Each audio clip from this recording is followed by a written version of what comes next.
Hi, my name's PJ, and welcome to our short presentation. Have you ever wondered how the rich keep getting richer while broke people stay broke and the middle class seems to be shrinking? Well, this isn't nearly as mysterious as it may appear when you examine the specific differences in how broke people, the middle class, and the rich spend their money. Now, this is such a simple concept, yet so profound, it nearly knocked me out of my chair when I finally understood it. I'm going to show you exactly how the rich spend their money, and you can evaluate for yourself why they keep getting richer and the broke keep getting broker, and why the middle class remains so stressed out. Now, to get started, I'd like to review some financial terms we'll be using during this presentation. The terms that you need to be familiar with are cash flow, which means money you bring in, expenses, which means money you spend, assets. Now, this is the most confusing one. You're probably familiar with the traditional definition of an asset, which is something you own or have equity in. However, back in the 1990s, Robert Kiyosaki introduced us to a new definition of an asset in his groundbreaking Rich Dad, Poor Dad series of books. Robert taught us that an asset is something that pays you, and that's the definition we'll be using here.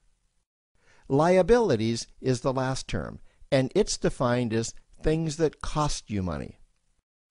As an example, a house is typically viewed as an asset. But can it actually be a liability? Yes. With our revised definition, anything that costs you money is a liability, not an asset. If you have a mortgage, your house is an asset to your banker because it pays him or her every month. But could a house also be considered an asset to you? Yes, in the right circumstances it could, when it pays you money. Let's say you buy a house and you rent it out, and it paid you a positive cash flow every month after all expenses. That would then be considered an asset. Now, one more time with the terms, just to be very clear before we continue. Cash flow is money you make.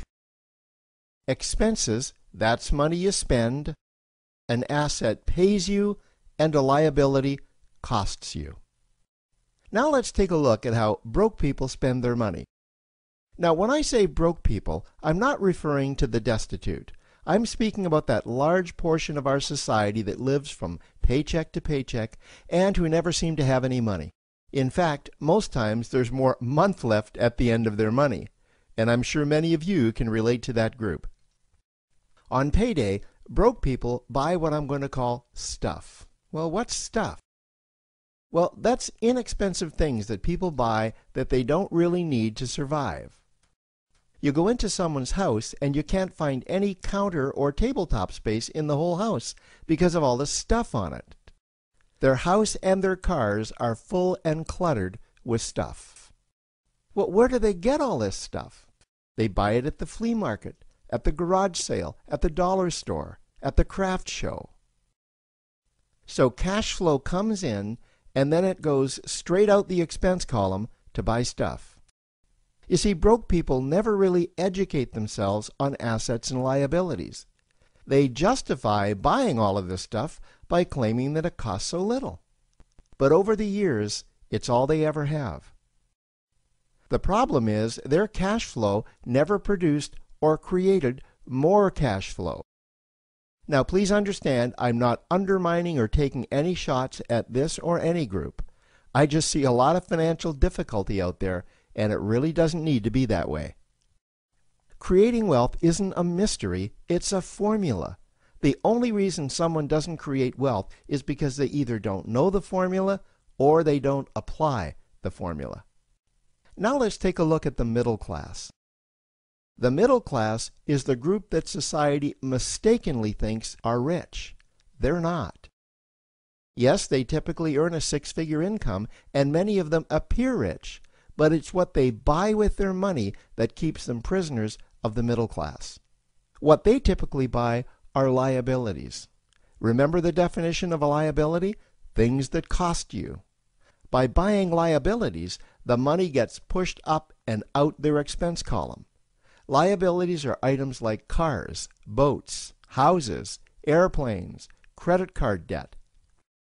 Now let's see just how this happens. The middle class gets a nice paycheck, let's say $10,000 for the month. They then split that down the middle and they pay their monthly expenses with half, and with the other half, they make a down payment on a new car. The car costs $5,000 down, and after they add on the insurance and the maintenance, that liability now costs $1,100 new dollars every single month. A few months go by, and they want a boat, then a vacation home, a Rolex watch on their credit card, a vacation on their credit card. And before you know it, their liabilities have raised their expense levels to near or above their income levels. They actually spend equal to or more than they make, meaning that they have to go to work and make a certain amount of money every single month just to cover their liabilities. The other important issue with both broke people and the middle class is that normally all of their cash flow is dependent on their own effort, meaning that they've educated themselves to exchange their knowledge and expertise for someone's money. Also, the money they earn is usually the highest taxed form of income. Here's an example. An attorney is knowledgeable about law, so people pay him or her in exchange for that knowledge on an hourly basis. The problem here is that if the attorney isn't sharing that knowledge with a client, then the attorney isn't making any money. This causes lots of stress and anxiety in their lives, and if you ever ask them to take an afternoon off to play golf with you, well, they very rarely can because of how much money it'll cost them to take that time off. On the surface, life's pretty good. The reality is that it's a roller coaster ride. That's the middle class. Now, I know this group very well because for a great deal of my adult life, that was me. Now let's take a look at how the rich people spend their money. Rich people acquire assets. Again, an asset is something that pays you. If you want to become rich, buy assets that earn you more money. The money cycle looks like this. Acquire assets that produce cash flow, invest the profits to acquire more assets that produce more cash flow, invest those profits to acquire more assets that produce more cash flow. The rich spend their money and acquire things that produce more money. Here are a few examples of assets that produce more money. Investments are the obvious ones: stocks, bonds, real estate. Education is another asset. If you learn how to do something that produces more money for you and you actually do it, that's buying an asset. There's a great quote that goes, "If you think education is expensive, you should see how expensive stupidity is." Another example of assets you can acquire that pay you are cash-generating opportunities, especially those opportunities that can create a passive cash flow. Passive meaning that once you build it up, the money continues to flow whether you're still building it or not. Here's a small example. Let's suppose you bought a pinball machine and you put it in a barber shop, and you don't spend any of the profits. You save them until you can buy another pinball machine and put it in another barber shop. This, by the way, was Warren Buffett's first business. If you don't know who Warren Buffett is, he's one of the top 2 richest men in America. The rich are extremely eager to find those passive cash-generating opportunities because those opportunities continue to pay them month after month, year after year, long after they've stopped working the opportunity. You know, I see this happen again and again with successful entrepreneurs. They find a passive cash flow stream that they build up, and it continues to pay them month after month, year after year.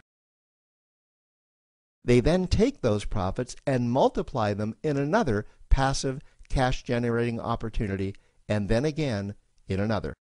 In conclusion, here's what I've learned over the years. You can't find these passive cash generating opportunities unless you're open to hearing about them. Then, once you find them, you must be willing to see what fits you and then act. Now, the reason I say this is that I once answered a hokey little ad that I ended up generating 7 figures from, simply because I answered that ad and then took action. These opportunities are out there, you just need to find them. You also must be opportunistic enough that when the right situation does present itself, you don't miss it. So remember, broke people buy stuff, the middle class buy liabilities, and the rich acquire assets, preferably cash-generating opportunities that can create passive cash flow. They then take that cash flow and invest it in another asset that produces more cash flow. That's the wealth creation formula. Now, I trust you found this introductory information helpful.